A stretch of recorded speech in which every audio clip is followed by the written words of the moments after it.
RGBA is a concept that people think they understand until I ask them anything about it, really, and they have no idea what I'm talking about. So let's cover it.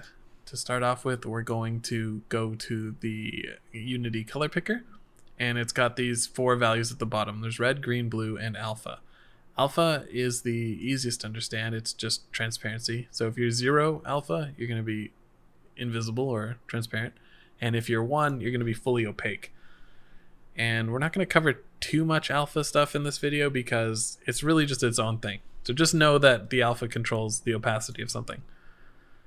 Red, green, blue are actually light in this case. So in normal painting, if you mix red and blue, you get purple. But because we're using light, if you mix red and blue light, you get magenta. If you mix all of the colors of the light, you get white. You turn them all off, you get black. Red and green would be yellow, so on, so on. You don't have to memorize these values, but it's good to understand that you're working with light and not color. Well, colored light, but you're not working with like paint colors. So let's move over to Photoshop and explain exactly, how we're going to make masks, how we're going to use them, and how to mix these colors together. At the top left, you see those colors we were working with before. 100 for red, 010 for green, and 001 for blue. Now let's cover how we add those together. So in this case, we're going to have red and green, and that's going to add up to yellow like we learned in Unity. So 1 plus 0 would be 1, 0 plus 1 would be 1, and 0 plus 0 would be 0. The same way it worked in Unity, we have the red, green, and blue values. It's really important to understand that no matter what you do to red, it never affects green or blue. They're entirely separate values, unique to themselves, and we can take advantage of that when we make maps.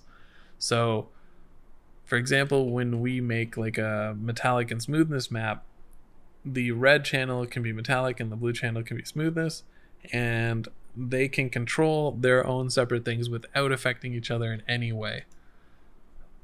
We can show this by going to the brush options at the top, setting it to add. So we're going to add it the exact same way we just did. We draw red, and then we take the green and we put it here. You can see where they overlap, they add up to yellow. And if we grab the blue, it's going to add up to white in the middle, and you'll see the individual colors between them: yellow, cyan, and magenta. This is a really important concept to understand. So if we go over to channels and we show just the red channel, you see the red, green, and blue. This is incredibly important to understand, and we're going to take advantage of it right now. We're going to head back to Unity, and we're going to use this map we just made. I imported the texture into Unity. You can see it right here. Let's select it, and the first thing we want to do is go to sRGB color texture and turn that off. We're not using this to color the model, we're using it to make a mask for the model.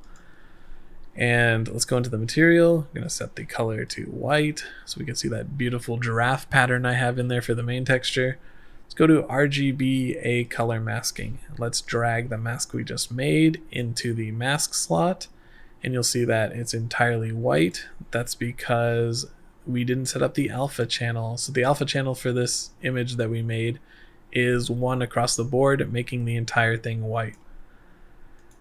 We messed with the red, green, and blue channels. So where that red channel is, we can set it to any color we want. And you can do the same for all of them. Note that they are overlapping each other, so the blue is going to sort of take priority and cover everything else.